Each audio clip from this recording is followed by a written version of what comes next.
Welcome to another episode of Team Anywhere, where CEOs, leaders, and experts at building teams, companies, organizations, and amazing cultures share how to lead from anywhere in the world. I'm your co-host on the East Coast, Ginny Bianco Mathis. And I'm your co-host on the West Coast, Mitch Simon. And we invite you to join us to Team Anywhere.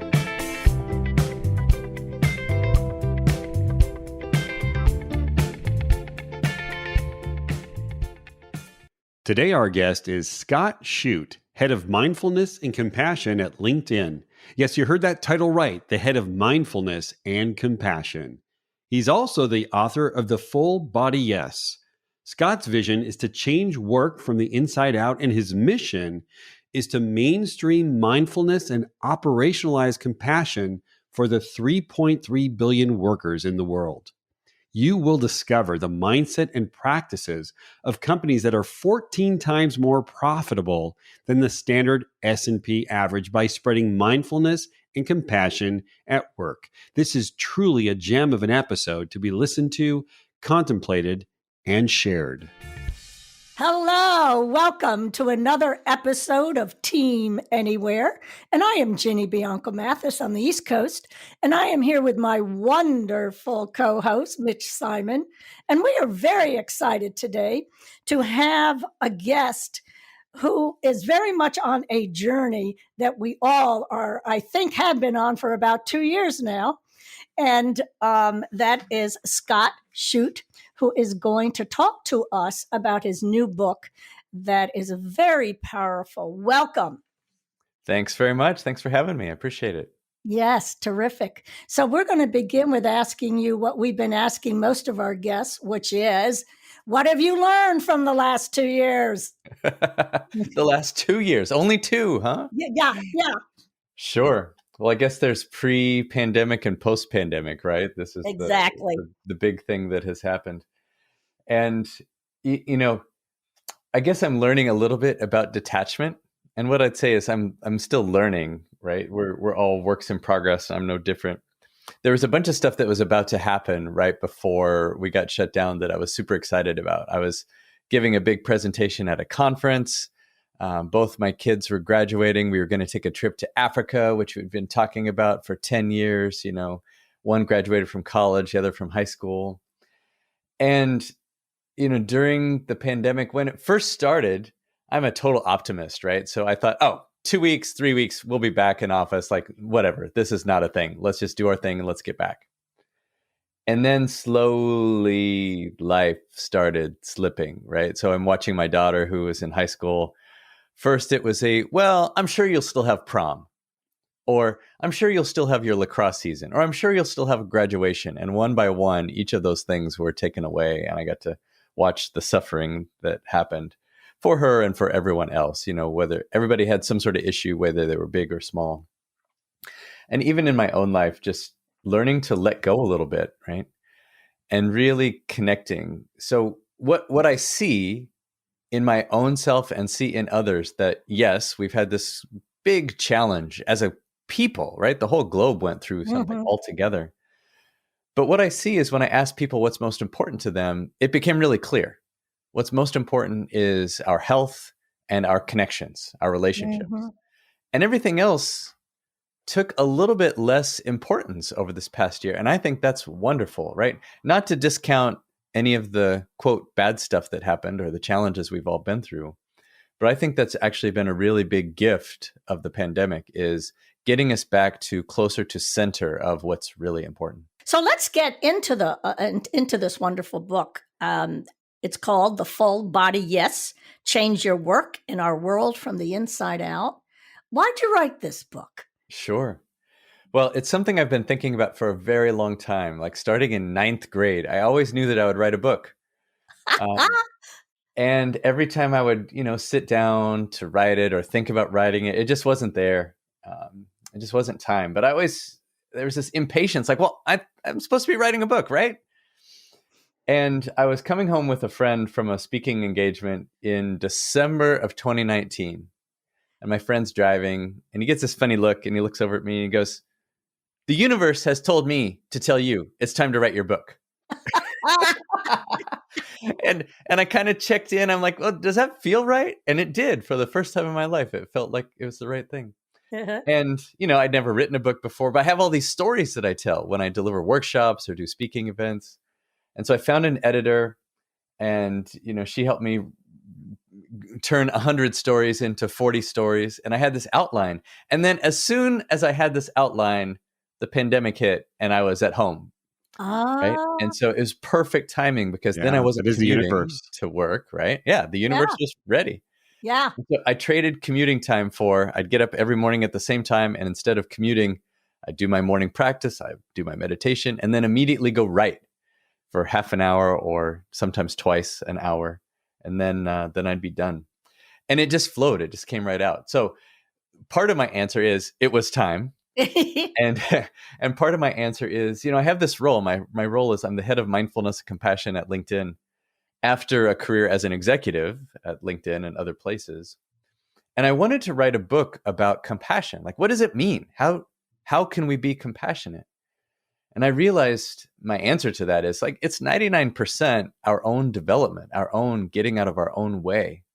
And so this book is the story. It's all of our stories. Like, we all have the same challenges, That's right. the same thing, even though the flavor, our individual stories and flavors are different. But what we're going through is the same. So I wrote it as a playbook, essentially, for how to be compassionate. And just like every good startup, I wrote it for myself. These are the challenges that I've gone through and some of the lessons that I've gone through. Exactly. And they come out so loud and clear. So why don't you share some of those? What do you think are the 3 or 4 main messages, Wow. themes? Sure. Well, there's a lot in there. So I talk about kind of 4 parts to this journey. And I'll start from the back and go front. So if we think about compassion, I define compassion as awareness of others, a mindset of wishing the best for them, and then the courage to take action. So those 3 things: awareness, mindset, and action. And those are really the first 3 parts of the story. We do those things for ourselves. So first, be aware of ourselves, to know ourselves, to have a mindset of kindness towards ourselves or loving ourselves, and then the courage to take action. So maybe we'll start in the middle here. One of the stories I like, I'll tell you about my mean friend. Please do. My mean friend. So one of the things I do is I play guitar. I write music. I come from a musical family.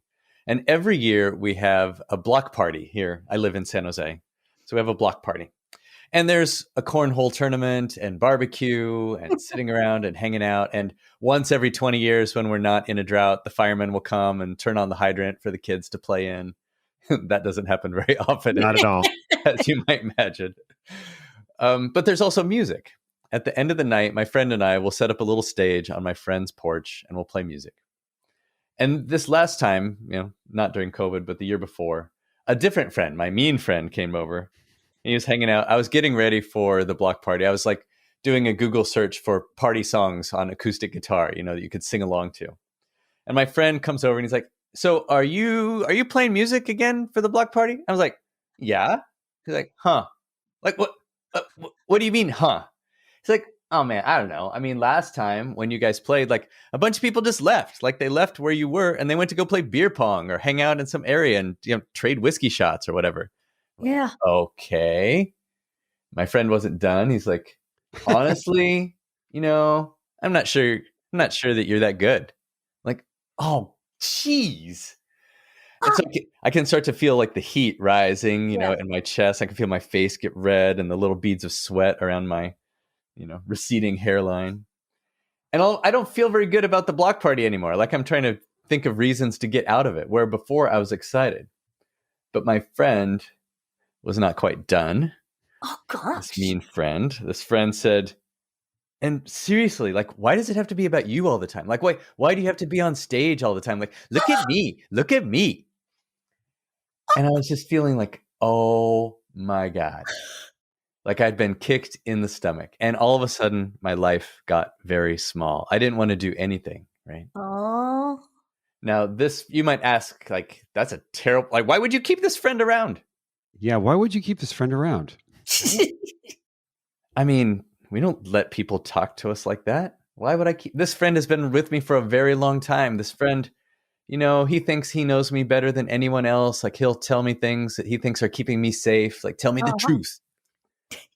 Well, this friend, quote, air quotes, friend is me.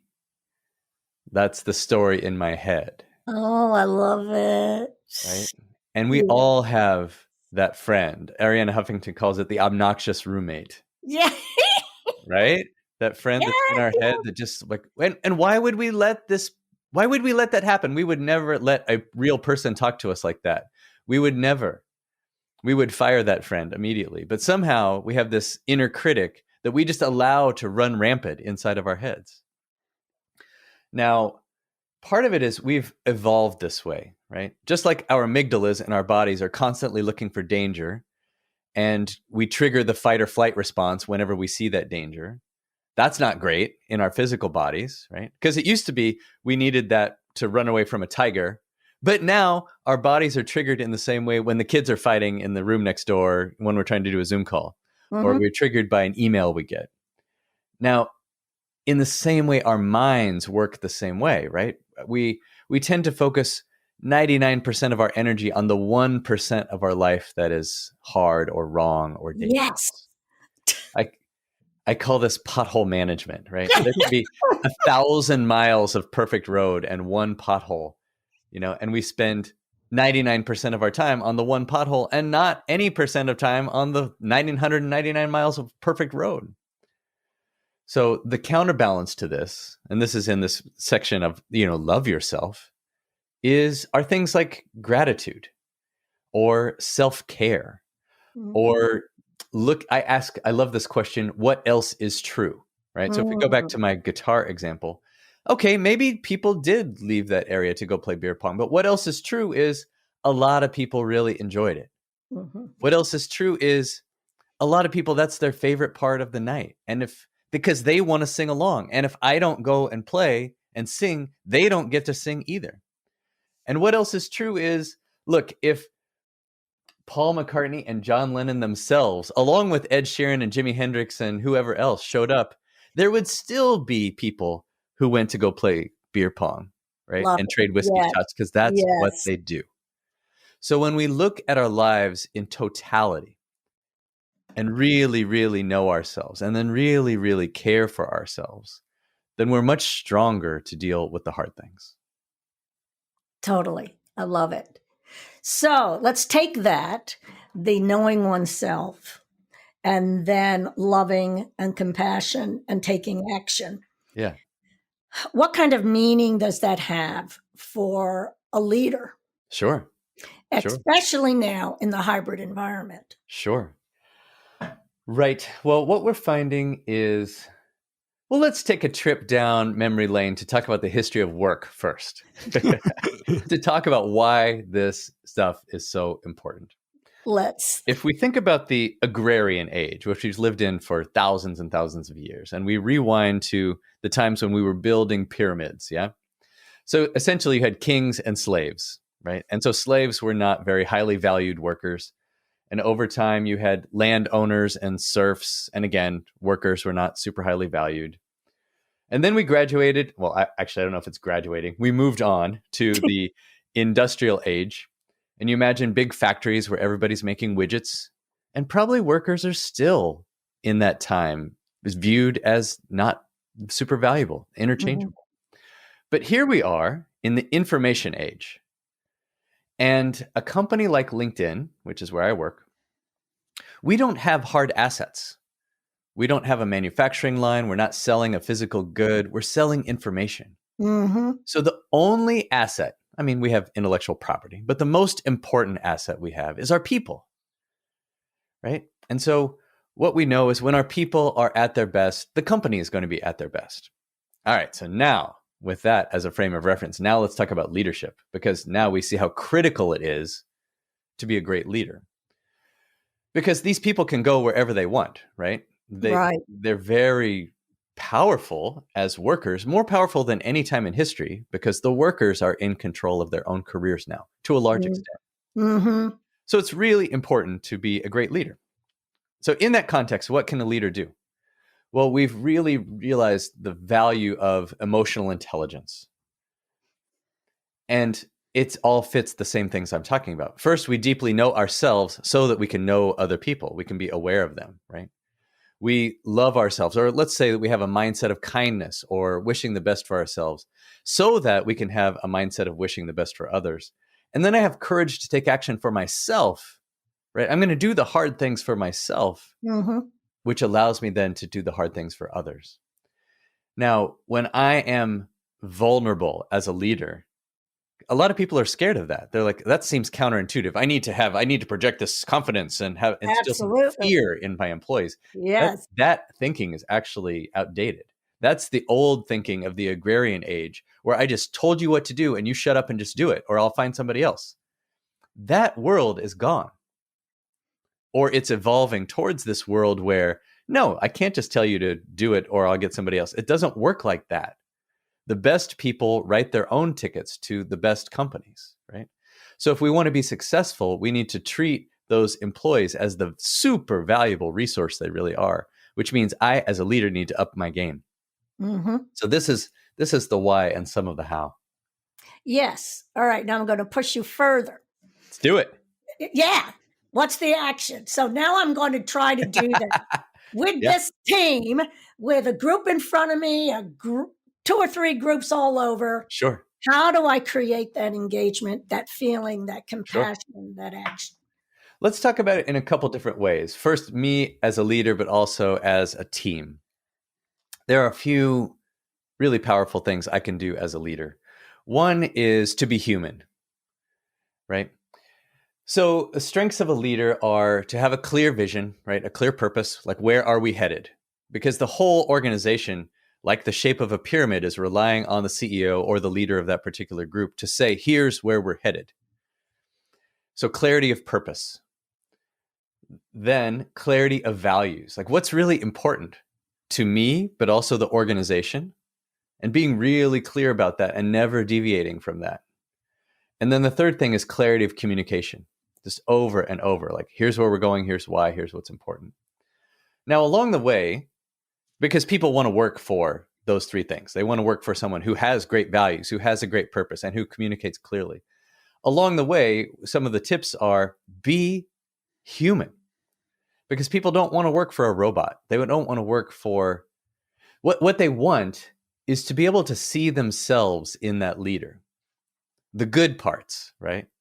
Because that's really inspiring. When you see someone on stage, virtually on stage these days, who has this clarity of purpose, this clarity of values, that's really inspiring. And if they themselves, those leaders, can be human and also be vulnerable, then that really allows this connection to happen for the employees to say, oh, they're just like me, right? So instead of having this separation where I can't identify because this person's too perfect or whatever, has this facade of being perfect, well, I can never achieve that as a worker, as an employee. But if this person shows me vulnerability, they admit how hard it is sometimes, then it gives me license to have a real conversation for myself about how hard it is sometimes. And we end up getting so much more from each other. So that's just a little taste of about leadership. Let's talk about teams, because you asked about teams. So we know from Google's Project Aristotle 5 or 6 years ago, they went searching for what are the factors that make up the highest performing teams. Like if we were just to try and build one, what would we do? And I'm not sure what they were searching for. I'm guessing that this was a surprise. But it turns out the number one factor in building a high performance team is not IQ or where you went to school or the grades you got or the diversity of the team even. The number one factor is psychological safety. Yep. In other words, can I be myself in front of you guys, in front of my team, and know that they have my back? Can I lose? Can I fail in front of you and know that you have my back? And here's the thing, I think even harder. Can I win?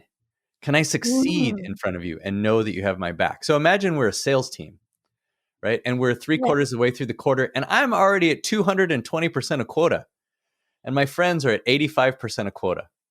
Are they really going to have my back? Are they going to try to bring me down with everybody else? So as a leader, There's some really simple practices that we can put into place to build that sense of cohesion and that sense of psychological safety. And it starts with the simple. This doesn't have to be complicated. So let's say we're having a team meeting every Monday at 9:00.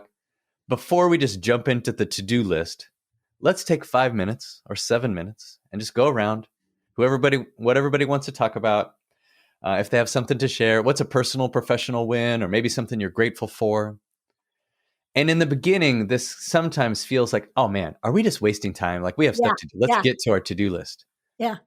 No, because what we're doing here is there's several things that are at play. One is we're moving people from their head to their heart, right? We're moving them from Love just it. being task-oriented to looking at each other as humans. Yep. And when we look at each other as humans first, as people first, and then as workers or partners second, or later down the road, we build this connectivity.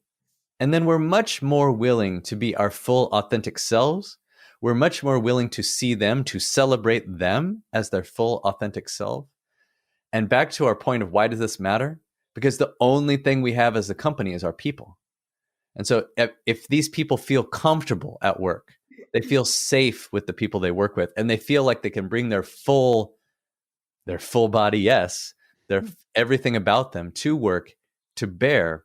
Wow. Over the long term, we are going to get so much better results. Right. I'd love Right. I'd love to know. I love everything you're saying, and I love the Aristotle project and just knowing that deep down it's about psychological safety. It's feeling free to express myself. What have you seen that have been some best practices at LinkedIn for people who are isolated, in their homes? Sure. I think I can't remember, but LinkedIn isn't demanding people to come back right away. Right. We're slowly starting to open some offices, and for sure we're not demanding people. Yeah. Yeah. And so I'm wondering, whereas we were asking a year ago, the question, you're home alone and everyone's home alone. Yeah. Now what's going to happen is there will people be home alone. There will be people that are home alone. It's a great movie. There'll be people that are home alone. There will be people that are home sometimes. Right.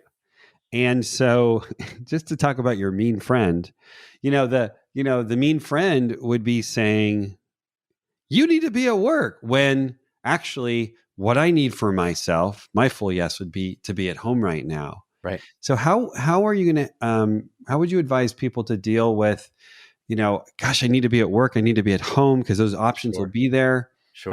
Help me understand that a little bit. Let's talk about it from the team perspective, like what can managers or teams do? And then we can talk about it from the inside out, like what a person could do. I love that. Thank you so much. Well-being. Yeah. So from a team perspective, I don't think it's that different than it was before. Now, the mechanics will be different, right? Because as you say, we're going to be in this hybrid environment and nobody knows what this is going to be like. This is a grand experiment. We're all living it, and we all might have ideas, but nobody knows until we go live it further. So it's the same things: awareness of others, a mindset of wishing the best for them, the courage to take action. What does that mean? Okay, let's say that we're all in a meeting and all of a sudden Ginny goes real quiet for 20 minutes. When we normally see her as being, bubbly, all of a sudden she goes quiet. And so maybe it's just saying, like, we're in the middle of this conversation, like, oh, actually, I'd like to stop. Ginny, I'd like to hear from you because we haven't heard from you for a while. I'd really love to know what you have to say about this. So this, again, what we're trying to do is build connectivity. And it requires, again, awareness of others, the courage to take the action, mindset of wishing the best for them. And we don't have to have technology get in the way, right? So here's the thing. Here's what this requires. So we had this meeting back, about a year ago when the George Floyd racial stuff was happening.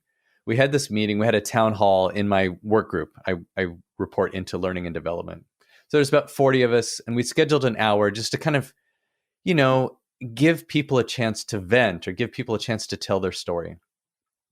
And in this particular moment, everybody's now lived through thousands of Zoom calls, but in this moment, it was so intense.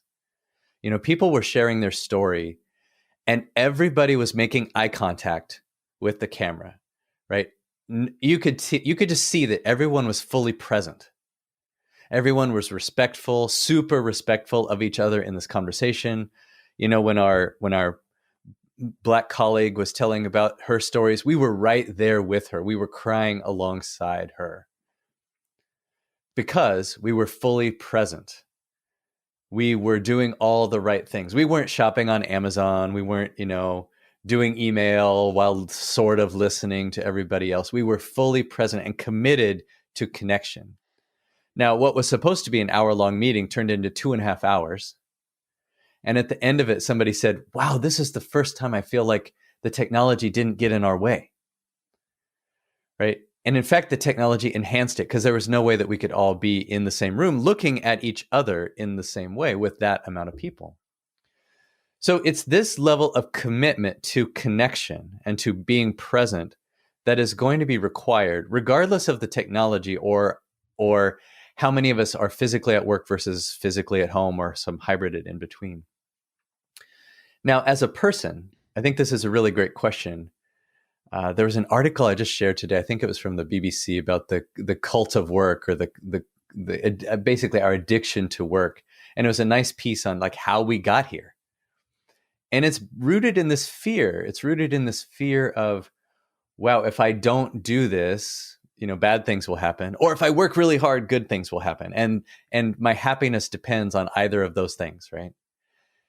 And what I'd say, and this is kind of what my book is about. My book is about my own journey because I grew up super competitive. I'm the youngest of 5. And I think what I was doing was trying to get the attention of my parents by achieving. Mm-hmm. All right. So I worked really hard. I achieved. And I was so focused on my own winning, which is essentially saying I was focused on external validation to tell me that I was enough. Right. And I think that to some degree, we are all have that piece of us. We all have that inner critic or that part that's saying, you need to do X. And it's driven out of fear because what will people say about us? Yep. What will others say about us if we don't or if we do?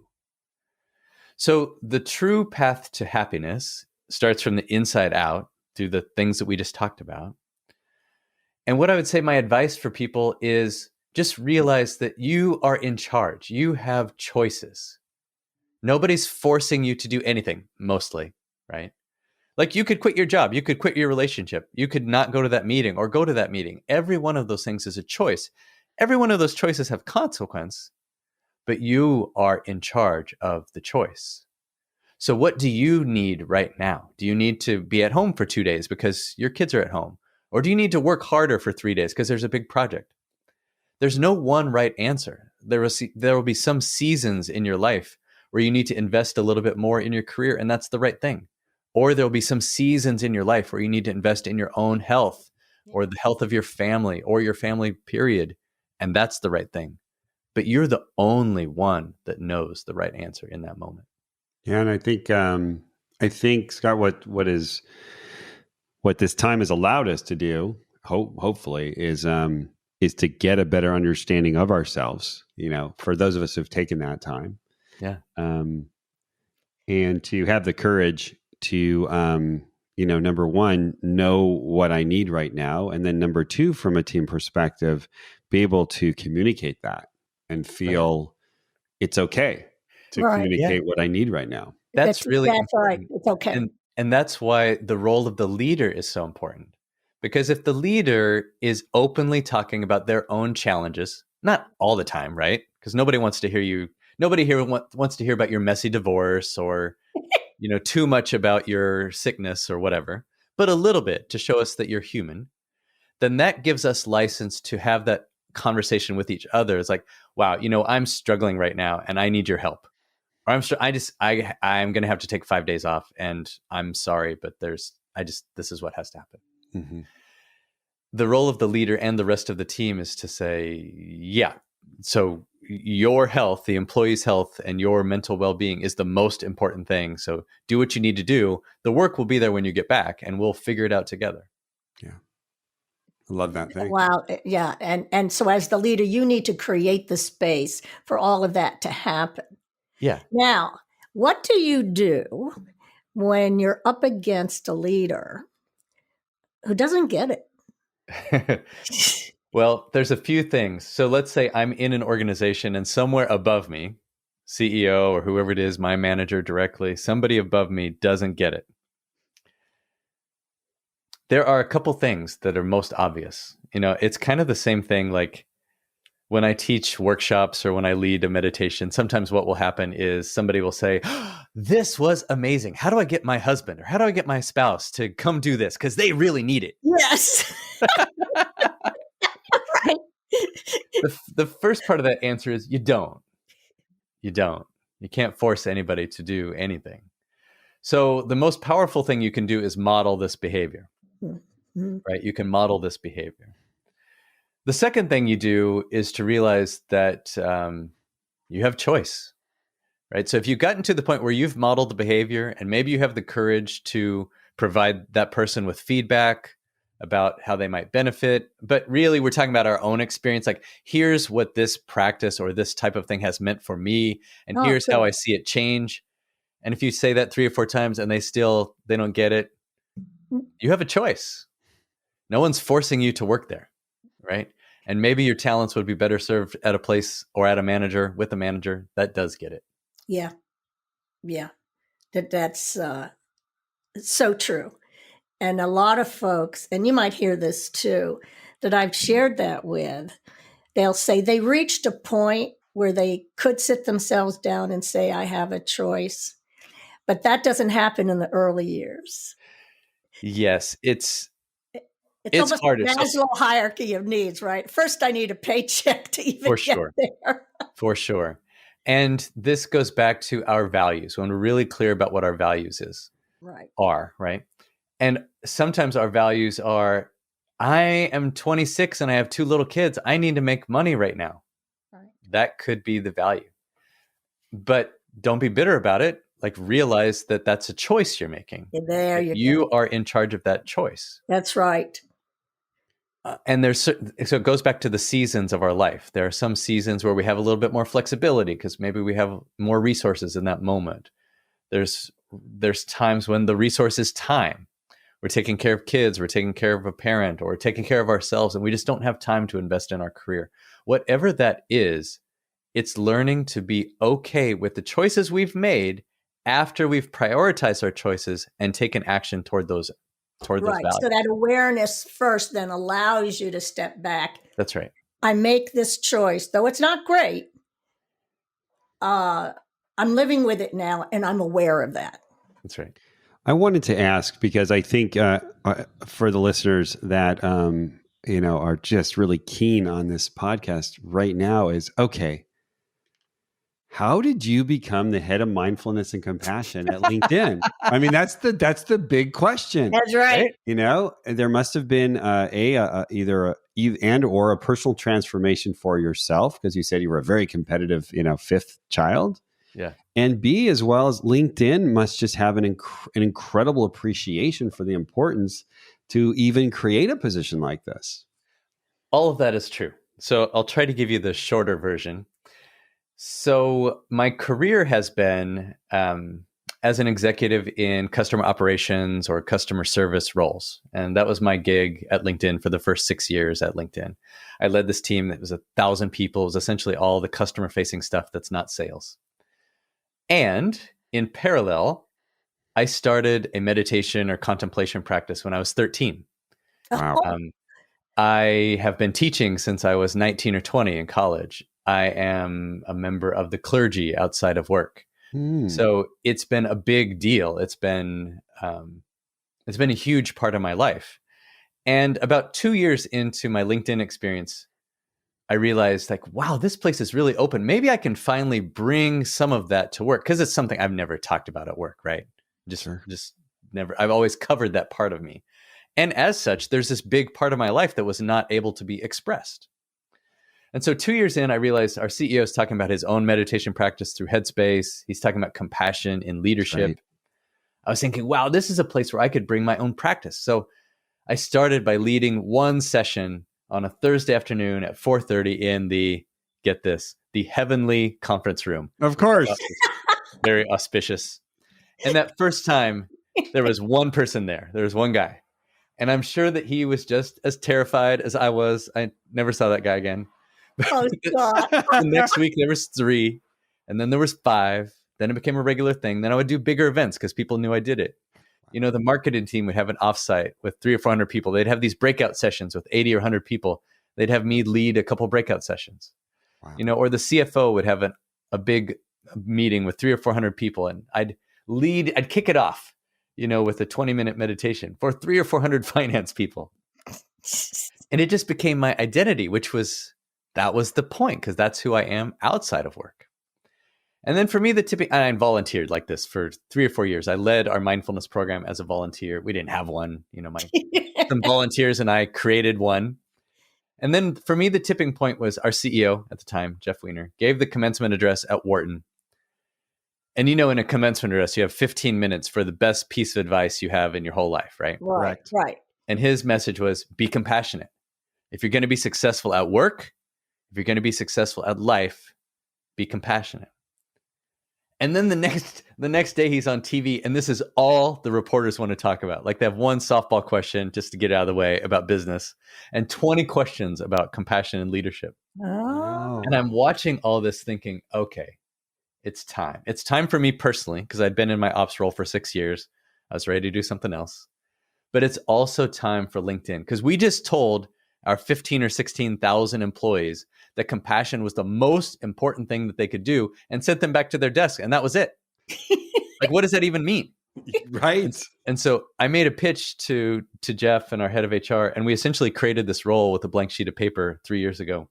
And so my purpose, my mission, my vision is to change work from the inside out.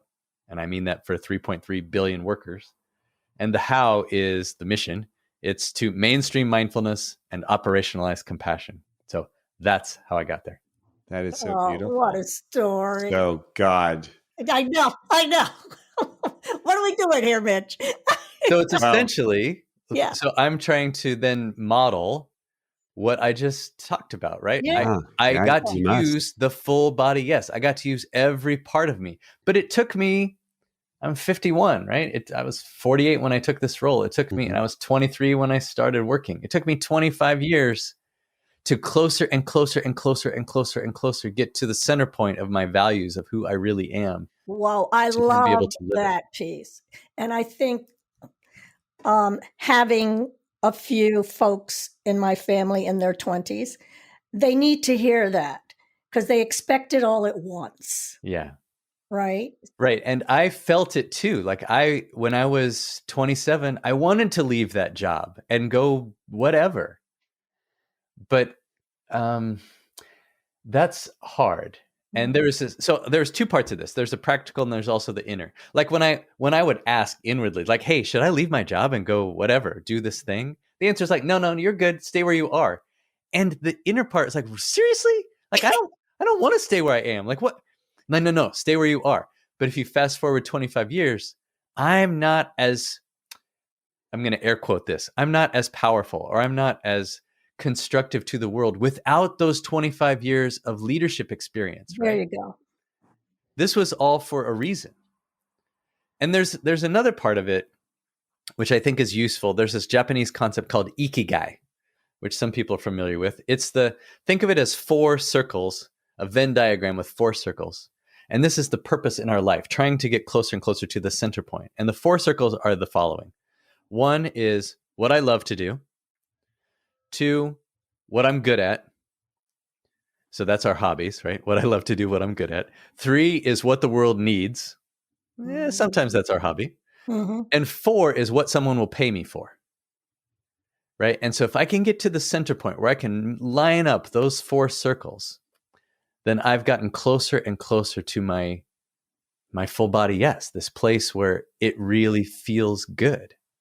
Oh, this is fabulous. And thanks for sharing the metaphor and the symbolism, because that just helps all of us connect with it. I do. And I love because, you know, we are God willing coming out of this pandemic, right? I know here in California we are.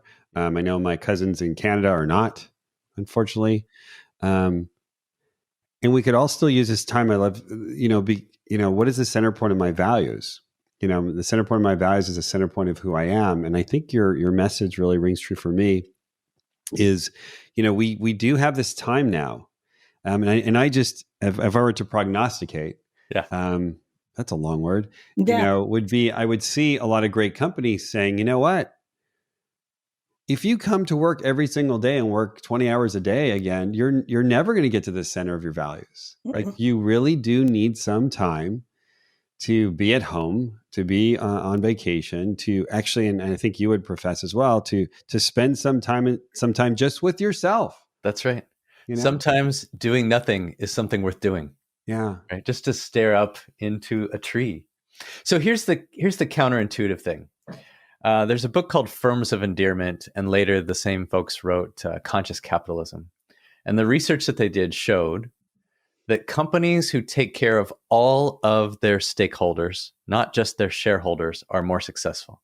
All right, let's tease that apart again. Okay. So if it's just shareholders, then all I care about is top line and bottom line. And this is often what we think of. Some people actually think this is the only purpose of business, is to think about top line and bottom line. And so I'm going to rule, and every decision will be made with this filter. They're thinking this value of top line and bottom line, shareholder value. But turns out that when a company on purpose takes care of its employees and makes it a great place to work, a place where they can be their best selves, and on purpose takes care of their customers, tries to solve their customers' problems, really, again, compassion, awareness, mindset of wishing the best for them, courage to take action. Sometimes we need to do what's hard for our customers at the expense of ourselves in the short term. Right. Turns out that the companies who did these things balanced, and it's a balance, right? Sometimes you need to take care of the company, the shareholders. Companies who did this were 14 times more profitable. That's 1,400% more profitable than the standard S&P average. So it's counterintuitive. So if you really care about shareholders, then you really should take care of your customers. If you really care about shareholders, then you really should take care of your employees, which means you don't work them 20 hours a week. Look, sometimes, if it's a big project, 20 hours a day. Get over the line. Yeah. Just to make sure. You're right. I take that back. Yeah. So it's a balance. Yeah. No, it's beautiful. It's interesting. I was just using a statistic yesterday. I think companies that bring EQ into their companies, their profitability goes up 1,400%. I'm sorry. The ROI for the programming is 1,400%. That's right. Yeah. Right. Yeah. Incredible. Right. Love that.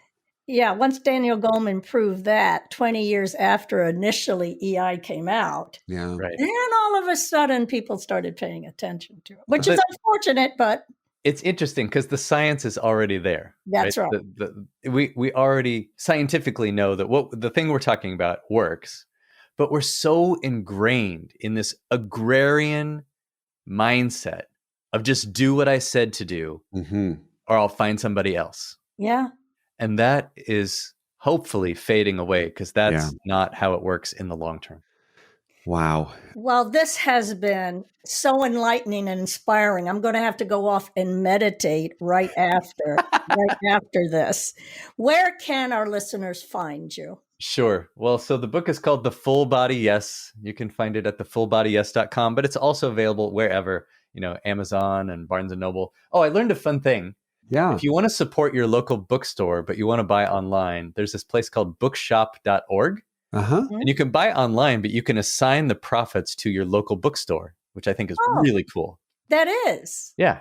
Okay.